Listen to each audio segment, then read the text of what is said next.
Beis Levi today comes from Parshas Vayigash, still fresh in our minds. It's a classic, so I don't feel like it expired even though Shabbos has passed. And you'll see that you're probably familiar with, maybe you're familiar with this concept of Beis Levi. It's very simple, and the scariest part about it is how simple it is. There's two sides to this. If you have a paper, there's only one side. So I see yours is even behind. I have a lot more here, so if something didn't come out. Pass a few down? Yeah. Oh, sure. We're one-sided down here. There you go. Hope it came out. You good enough? Here's another one with one side. Sure. Oh, one side? There's the other side of this. This is the one-sided one. I got a one-sided. Anybody want a two-sided? You have two sides? Okay. You got two sides? Two sides. You could afford me. Here's one side coming up, and where do you want the rest of the two sides? On the other side.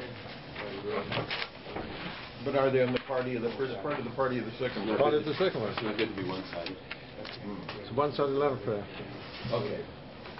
My son told me a joke that why did the brisker cross the road? To get to the other side. There's always two studs into everything. Okay. There's always two sides to everything. Anyway.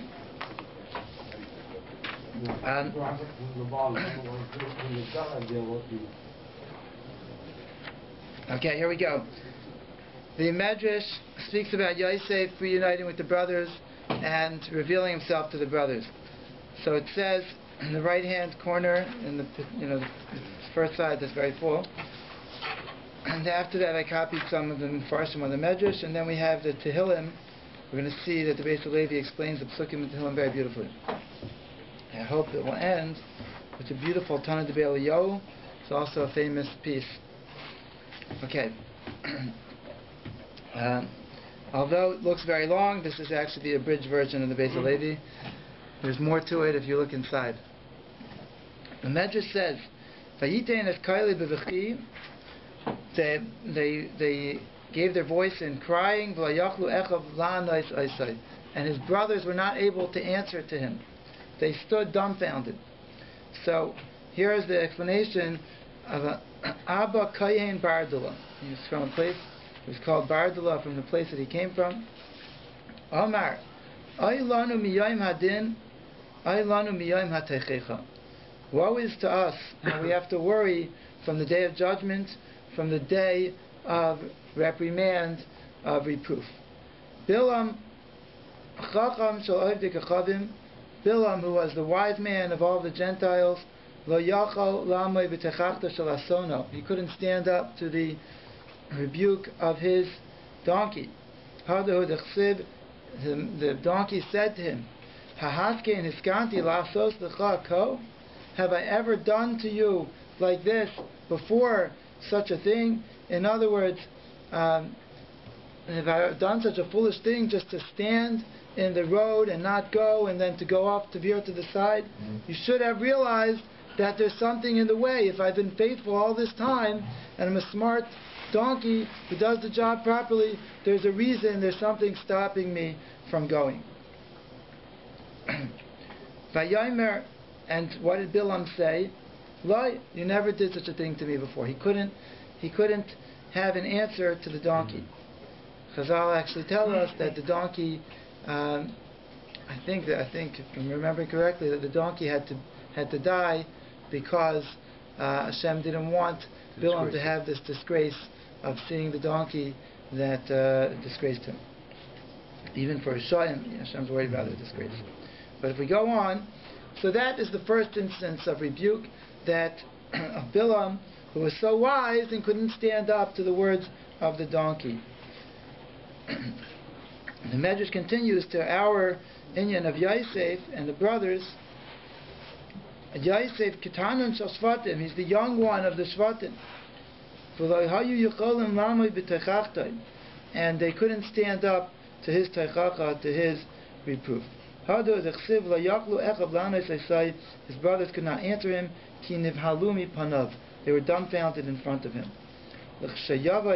So now we continue to the analogy of in the day of judgment, When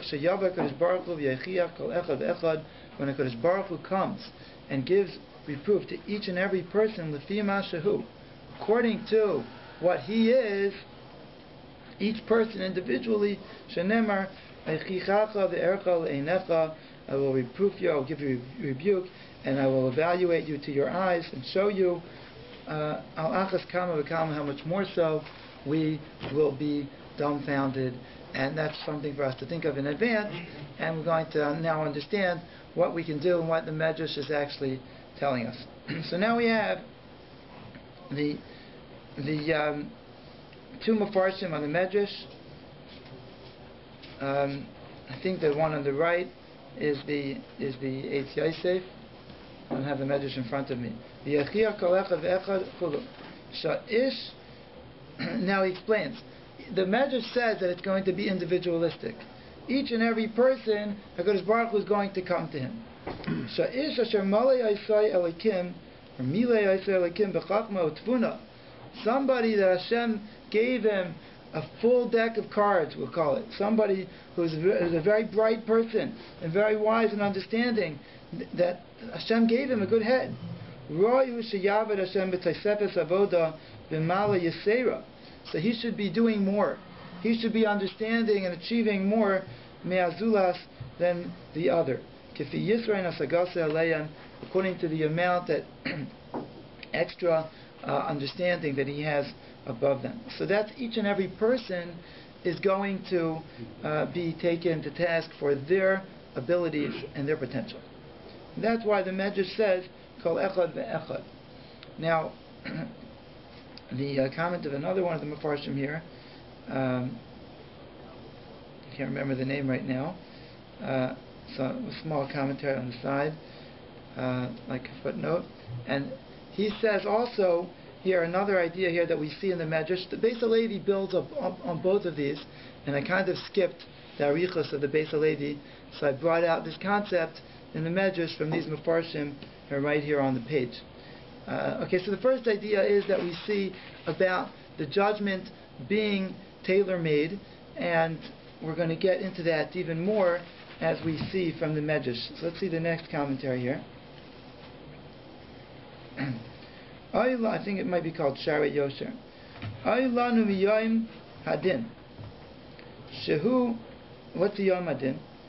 And what do we have to be worried about? Shehu ha'onesh, that's the punishment. Okay, so we're worried about the onesh that comes from Kodesh Baruch Hu. V'af, the Medrash says two lishonos, miyom hadin or miyom ha'teichecha.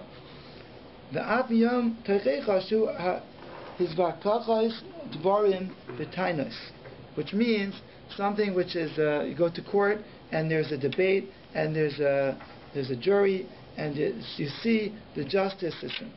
Ki also in Bilam, these two instances, the donkey of Bilam, the Yosef, and the case of Yosef also, these two cases they're both examples that show us the following: Ki teva emes netzeach tamid, that the truth always will win in the end. Meaning, they go there and it comes up on top. Even if the one who's presenting the truth is weaker, even if it's a donkey, or if it's a youngest brother who's presenting this truth, but when it hits you in the face, when you see the truth of how you've been foolish and how you've been untrue in your mahalach, in your way of going about things, so then it will hit you and you'll realize it. And even if it's being presented by a donkey or by Yosef, the smallest of the brothers, you still stand dumbfounded.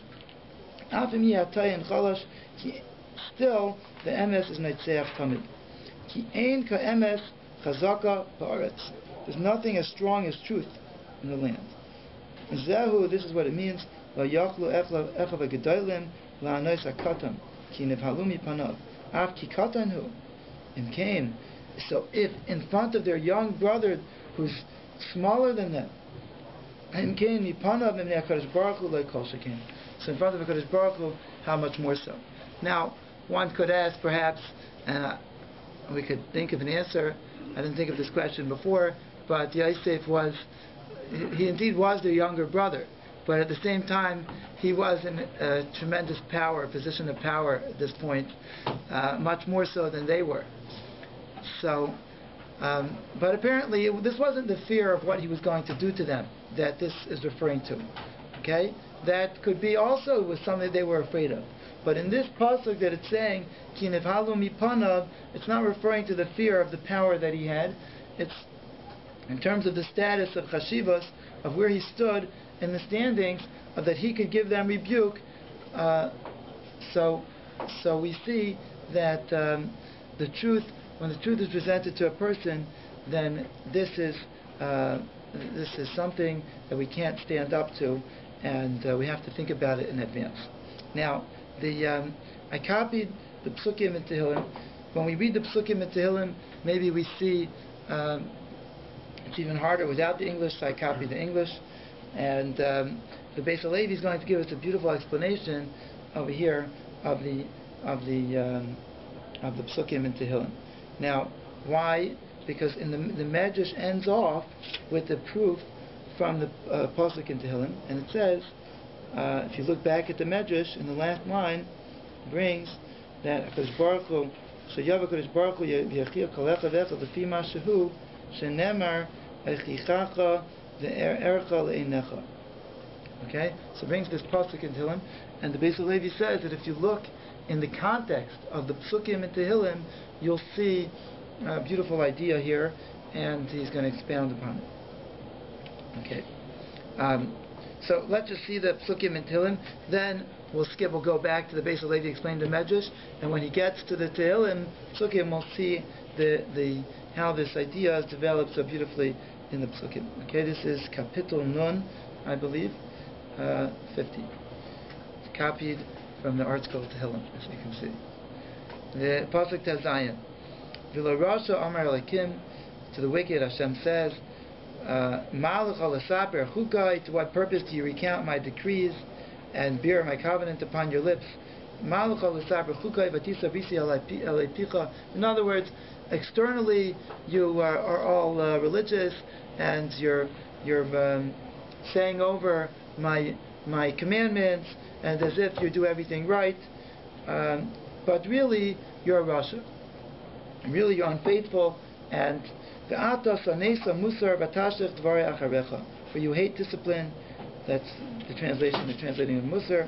And and really, you didn't keep my words. You say over my words as if you keep them, as if they mean something to you, but really you throw them behind you. Imra'isa Ganav, who have you befriended?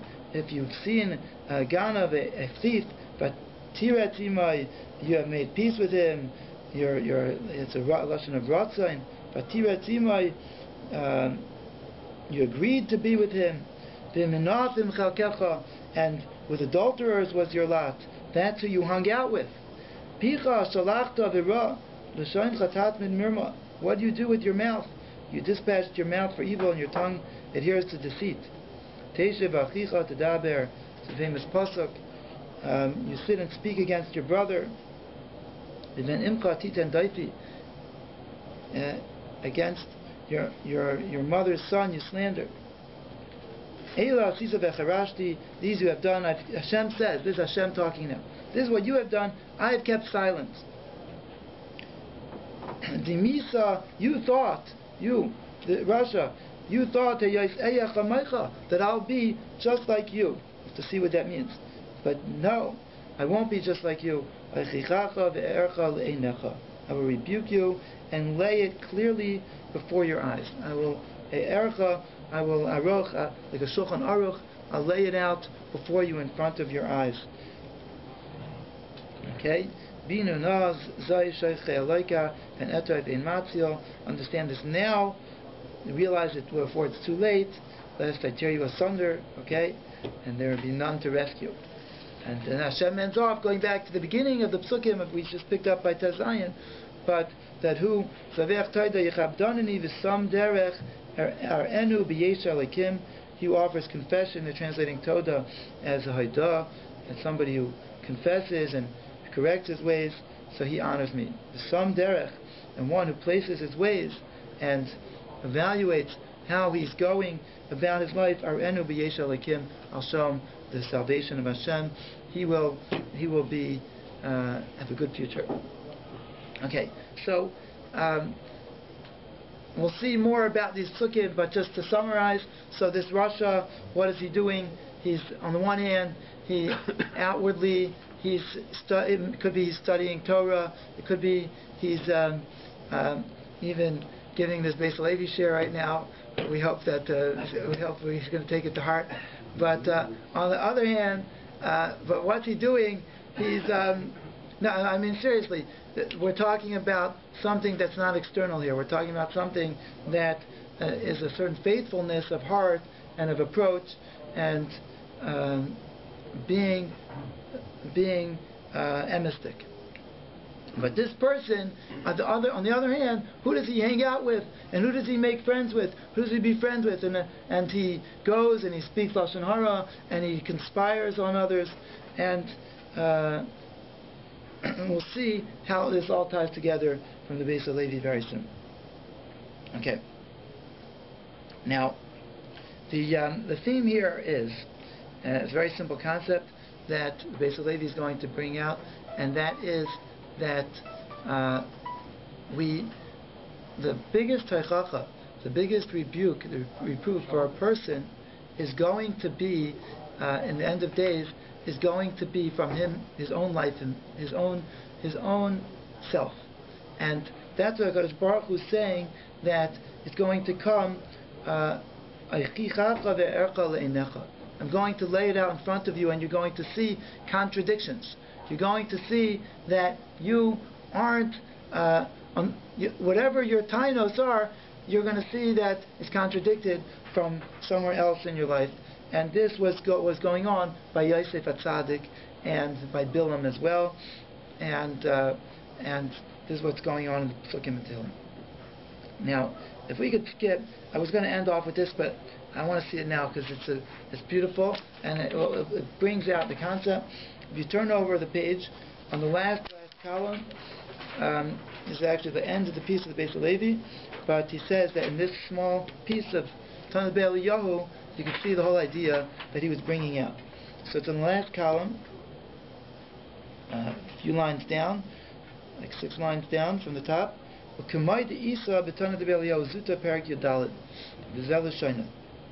So here's a story, the following story from Tanakh Eliyahu. Navi met this fellow, and he was a simple fellow. He wasn't learned, and not only he wasn't learned, but he was misleited. He mocked Eliyahu Navi, and let's see. He was going from one place to another. Eliyahu says, and somebody found me, and he was somebody who was an ignoramus. He didn't learn, he didn't study Chumash, not Mikra, not Mishnah, not Mishnayos.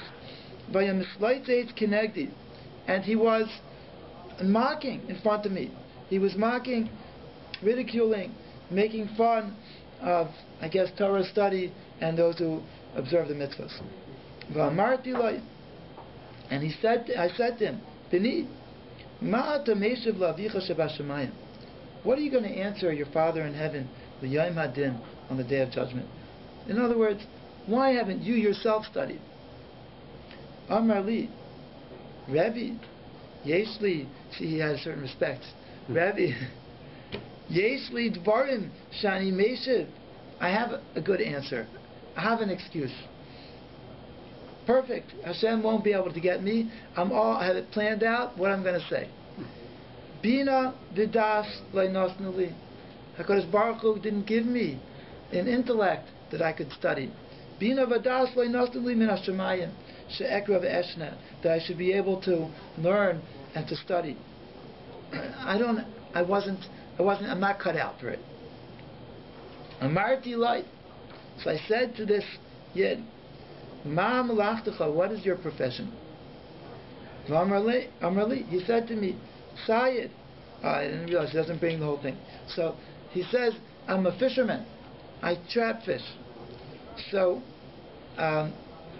Could be he trapped other things as well. Yeah. So he was a hunter. And to be a hunter, so the animals are smart. They know, they're fast, they're quick. You have to use skill to be able to trap them and to catch them. Amarti. So I said to him, after I spoke to him about all of the different skills that he has and how he does it. Amarti, umalavi pishtan, v'larag mitzudais, l'hashluch yam, nasnu lecha das. If Hashem gave you wisdom for all of this, to bring flax and to weave and to make, what is that? Nets, to make nets, and then to throw them into the ocean, or into the sea, into the right place, and how to hold them, and how deep, and so on. Das, for that you've been given wisdom. But for the words of the Torah that's written, that the words of Torah are very close to you. And that there was no das, Hashem didn't give you for that.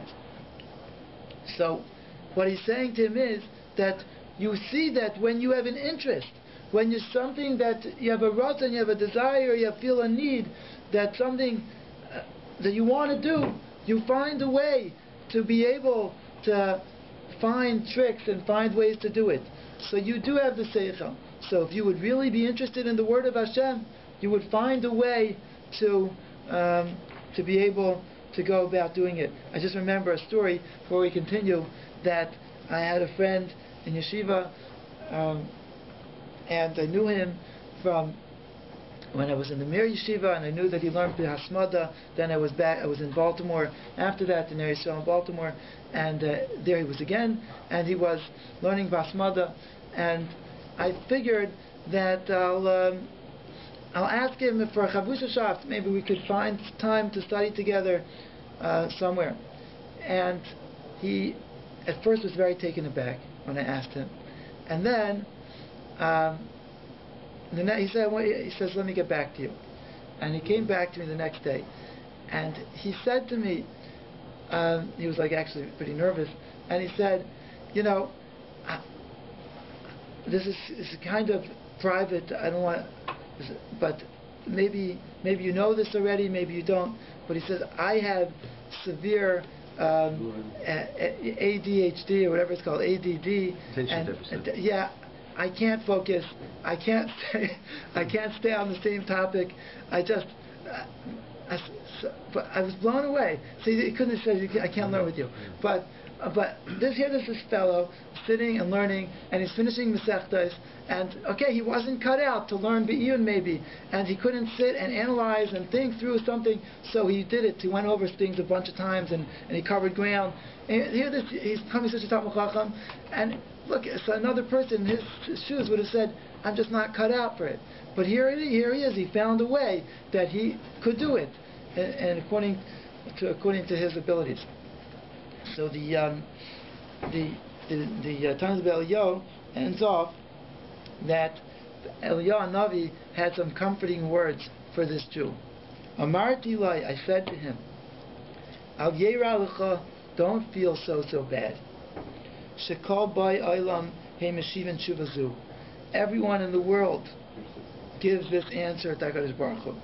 Al Aisa Inyan Shem Aiskim Bai, on whatever it is that they are involved in. Whatever it is, HaKadosh Baruch Hu says, why didn't you do more? And they say, I couldn't.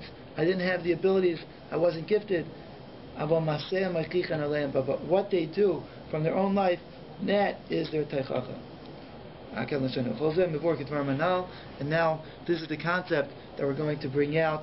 And here, in the end of the piece, and end of the shtickle, the Beis Halevi is bringing this b'negea limud Torah, that it's also negea to limud Torah, that a person could find excuses, and they seem to him very good excuses. But if he thinks into it more, he'll see that if he felt that he didn't have time, where he does have time, or he didn't have the intellect, where he could have the intellect somewhat on some level, whether it's for Agada, for Halacha, or so on. Go ahead. Of ability. I think it's a question of how much time you go to. In other words, God gave everybody else different abilities, okay? However, it doesn't make, if you're not as smart as another person, that doesn't absolve you from spending the time whatever you can Right. and do whatever you can. You might have to put in more capable of time. doing. Right, right. That's a good point. What a person is kinda in Torah is actually Hashem taught us all of the Torah when we were in our mother's womb. So what does He want from us here? Why did He make us forget it? But He wants us to work and to achieve and to acquire, and that's what's really going to be ours. So it's not just about how much you know or about how quick it comes or how deep. Right, it's what you put in from your efforts to acquire. So this is what we saw in the Medrash, and from the first comment, that it's according to each and every one according to his ability, that kol echad ve'echad lefi ma shehu, according to what he is. He also wasn't so dumb. I mean, you can see the guy reasoned that he had his answer ready. So obviously he had some level of awareness that, he was thinking. I mean, he wasn't an idiot, obviously, so. Yeah, you're right. But on a subconscious level, everyone in the world, maybe consciously or subconsciously, Eliyahu Navi saying, each and every one of us has this cheshbon, it's an excuse for something, whatever it is, that we say, oh yeah, really, it is a worthwhile pursuit, but I can't, What he's asking is not time related. See, what Eliyahu is asking, he says, if you're smart enough to do these kind of things, right. Okay, and you should be smart enough to do learning as well. But those two are not necessarily the same. Again, you can have a certain knowledge in a certain area and have difficult time in another. Right. Well, so this is just one area of self-contradiction that could come out.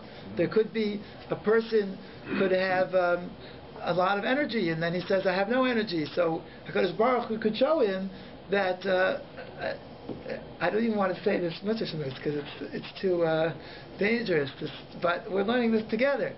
That HaKadosh Baruch Hu could show a person that he isn't too tired, or he doesn't have a lack of energy when it comes to something else that he really has a drive for. It could be for intellect, it could be for time, it could be for money, it could be for different areas of where a person does see that what's important and what matters to him, he has abilities. The question: are you good at something because you like it, or you like something because you're good at it? Yeah. Which one comes first? Okay. So if we go to the Beis Halevi now, turn back. Okay, and we'll see how much we can do here. Definitely want to get to where he explains the Psukim and Tehillim. Okay. Now, as you can see, it's starting in the middle of a sentence, but you could pretty much get what he's saying. Excuse me. Ha'oy Avichai. When Yosef said these words to his brother, he knew his father was still alive. And the Beis Halevi develops that earlier. He knew that was the case, that his father indeed was still alive, and that since the brothers had told him that, they hadn't even gone back home yet to even know more than he knew at this point. But rather, it was Kematmiya v'Omer. Any maiden, Heich Yachol Avi Lichyais Arata, Meroiv Tsaroi, She'ena Yodea Mimeni Arata. I don't know. How is my father still alive? How is he still alive? He's been going through so much pain. Like you yourselves have been describing to me, that he might die from the pain of losing his son Binyamin. How has he survived until now? V'dvarim elu, when Yosef said these words to his brothers, Nitman beremez, there was embedded, hidden, hinted to a teichacha here. She'elu gedol lehem v'gam stira al kol ta'anosav shel Yehuda v'vikuchay. To kol ta'anosav shel Yehuda mitzara shel Yaakov. Everything that Yehuda was saying was about the worrying about the pain of his father Yaakov. She'yigron loy b'likichasai es Binyamin, that he would cause him by taking Binyamin. V'imkein harei kasha aleihem madu aleichasha shuhem l'tzarai shel aviyam umachli Yosef. How could you have not? You had a great cheshbon, but you felt that I was deserving of this punishment. But how could you not worry about the pain of your father? And you sold me, you sold Yosef. V'gam dim yachal lichyas b'la Yosef, ken yeh yachal lichyas b'la Binyamin. Now that you're worried about Binyamin, you should realize that it's the same pain, so to speak. The same way that you're worried about this, you should have been worried about that. Mizehu achrei shegdilu lefanav gadol harachmanos shel aviyim k'sheyikach mimenu b'nai ahuvai sider lehem ma'isa atzmam. He was arranging in front of them their own deeds and their own tainos, how it was a rebuke to themselves. And they were dumbfounded from his techacha.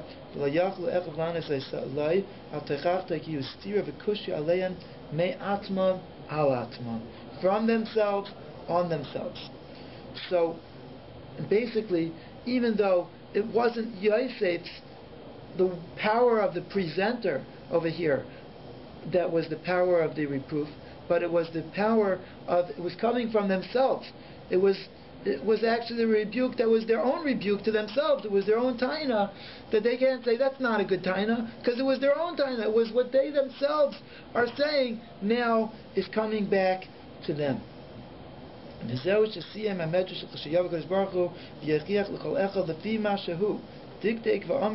you read it carefully, it says, according to what he is, from his own life, from his actions onto his other actions. How his own actions are self-contradictory. Now, I'll speak this out and then read it more inside. Each thing that a person does, a person has some rationale. He has some teretz, some hayras heter, something that he says, there's a reason, there's an excuse, there's an explanation, like that fellow had when he was in front of Eliyahu Navi. And a person, even if he knows in the back of his head that he could have done better, but he thinks that, look, there's going to be a rationale for it, right? There's going to be, I have a taina, and that because Baruch Hu is going to say to him, but that's not a good taina. Don't you realize that doesn't make sense? And he's going, but that's what I thought. That's what my logic was. That was my philosophy in life. That was my approach. So at that point, what taina could Baruch Hu have on him? You're right. You made a mistake. You made a wrong cheshbon. You should have thought through it better. But really, it's not so. Because even from a person's own philosophy and from his own approach, that's where Baruch Hu is going to show him that he doesn't use the same philosophy and the same approach when it comes to other things. And now, Beis Halevi is going to give us some examples.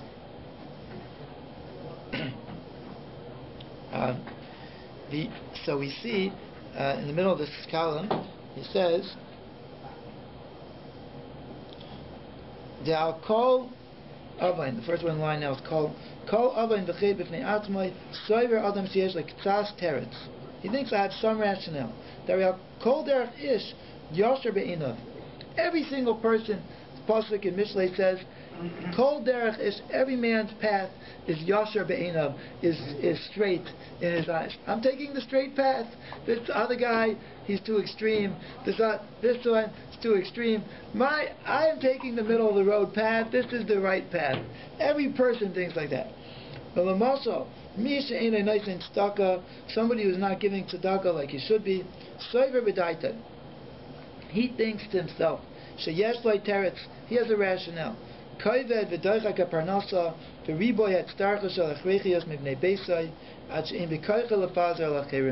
has such a tight budget. He has so many expenses. He's taking care of his family. He doesn't have any money to waste on others, and he can't give tzedakah. He can't help others financially because he is under such pressure. V'agam ain't a teretz maspik. So now the Beis Halevi says there's 2 points here. The side point here is that he should give tzedakah anyway, because even if he can't give as much tzedakah as somebody else, but to some degree what he can, and maybe even pushing himself a little bit, stretching himself to give tzedakah, and he's going to bring sources for that. V'agam de'ein zater it's masbik klal, k'may she'amru b'nesefes gittin, in Raya Adam, the Gemara says, in Raya Adam, a person sees shem mizaynoisav mitzumtzamin, that he only has exactly enough, Yasem yam tzedakah, he should still give some tzedakah. Vavil ani am mispanis min tzedakah, yaset tzedakah. And even a person who himself has to come on to receiving tzedakah should also give some tzedakah, and that's he's not going to lose out from it. The Gemara explains HaKadosh Baruch Hu, who gives parnasa, he's not going to lose out from giving the tzedakah. It is somewhat a good rationale. The person says, "Oh, I didn't learn the Gemara in Gittin. I didn't know that, so I thought that that's a good reason." So, or I thought that that's only for tzaddikim, and I know that there are people who do live on that level, but I wasn't holding there. But so, it is somewhat of a teretz. You can't compare a person who's very wealthy and he didn't give tzedakah, kaifet yadeh mitzedakah, la'aynesh hamagia la'ani. So it's not going to be much less a person who's a poor man, she'enu nice in tzedakah. So it is somewhat of a rationale that he's actually not as obligated as somebody who's much easier for him. So he will, if he was poor, he will have a lighter onus. But however, is the tarot going to hold up? Depends. Marim lani ma'asav asher b'makam echad piser harbe mamayin. They'll show him that in a different place he wasn't so poor. He had a lot of money to spend. He wasn't the most economical. There was a few options, and he didn't go for the cheapest option. He said, "Oh, you know what? We could splurge this time." Even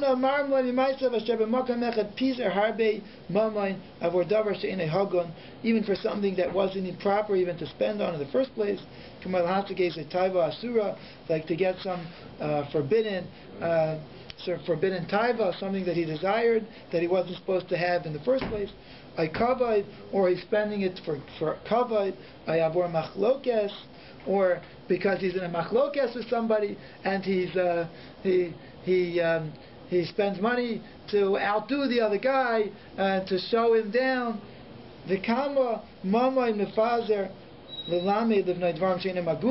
Or something which he shouldn't be. He's giving his son improper education, and it doesn't hold him back the fact that he's on a very tight budget. So I don't have money to give to tzedakah, but to teach my son these dvarim she'einem agunim, these things which are bad influence on him and coming from impure places,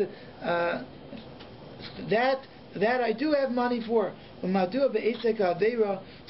Hashem's going to say, when it came to Eisek Aveira layatru kaved parnasa, it didn't stop him. When he wanted to do it, the Yetzer Hara was behind it. When the Yetzer Hara was driving him, it didn't stop him that he had a tight budget.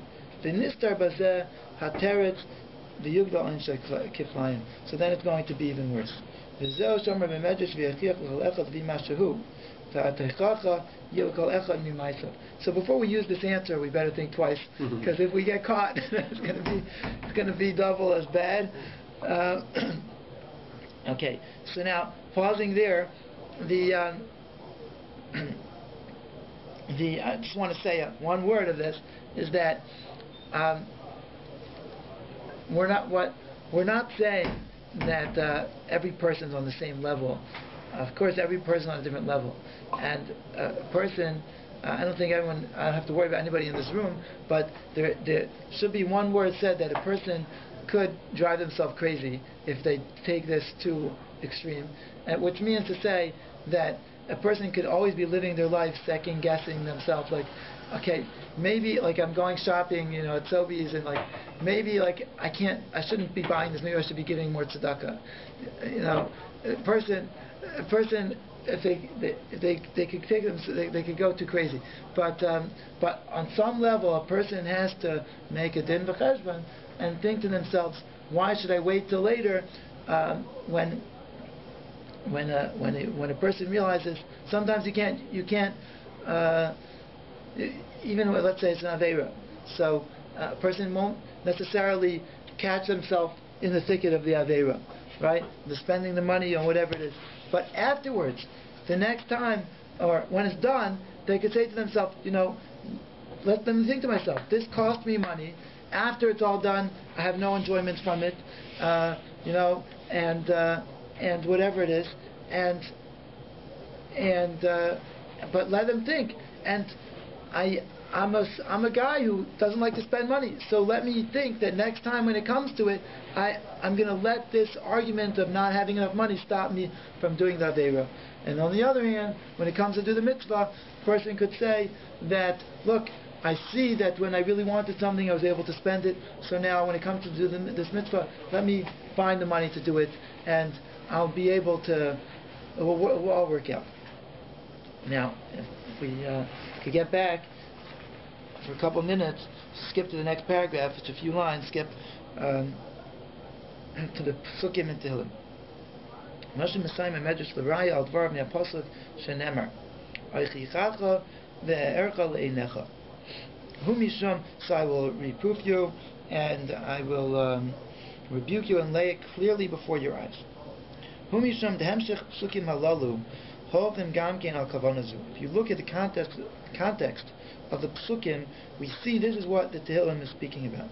Hech Maisav Sosrim says that a person's deeds, his own actions contradict each other. V'shneihem heim notim rak v'tzad v'oifin harasha b'shneihem, and he's not keeping the same philosophy through and through for when and applying it for the good and for the bad equally. No, when it's only for the bad, it's only to get what the Yetzer Hara wants. Tezeu maimar ksubim. Okay, we're speaking here about a Rasha. Imra Isa Ganav, at least. Somebody is the pasuk is calling him a Rasha, even though he's outwardly maybe portraying himself as being righteous and speaking the words of Hashem and so on. In Ra'isa, Hashem says, "Who have you befriended?" In Ra'isa Ganav, Vatiratzimai, in Minopim Chalkecha. Right? You saw a thief, you agreed to be with him. With adulterers was your lot. Picha Shalachta Bira L'Shain Chatat Min Mirma. We'll see what this means in a second.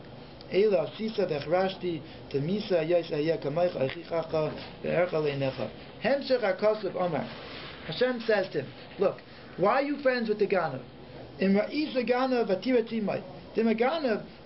When this person who you know is an evildoer,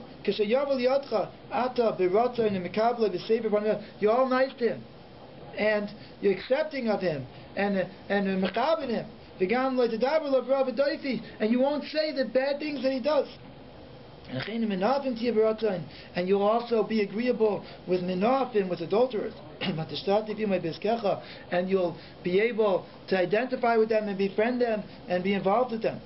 So, of course, this is the wrong thing to do, because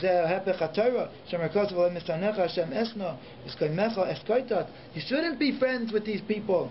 You shouldn't be mechabed them. You should be against them and their ways. So now, what does the Beis Levi say? A person says to himself, you know why? Because look, a person is really supposed to be friendly. A person is always supposed to be friendly. He's supposed to live and let live. He's supposed to let other people, and always be nice. And call them saver upon him yafais. And I should be more of him abriyais, right? So this is what he said. This is my philosophy in life. So Hashem says, yes, this is a beautiful philosophy. But look at the next psukim. What do you do when it comes to the righteous people? You're speaking Lashon Hara, right? Teishe b'achicha tedaber, v'ven imcha titen daifi. So you yourself, the same guy, says, I want everyone to be. So then, what do? About the person who's doing the good. So then you go and you speak Lashon Hara about him, and you say, oh, look, he thinks he's so good, look what he does, and this fellow thinks he's better than, whatever the person could find to speak Lashon Hara. But the same piece peace pursuer who says that's why he's friends with all the Rishonim, Hashem's going to say that's a wonderful philosophy. But when it came to lashon hara, did you worry about that? Did you stop yourself from saying lashon hara because of that, and so on?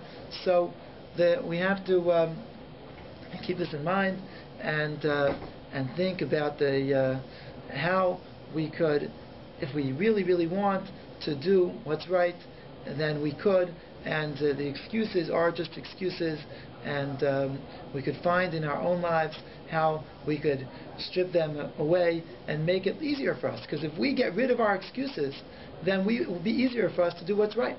Well, as long as we think that, like it's fine, then it's very hard for us to do what's right.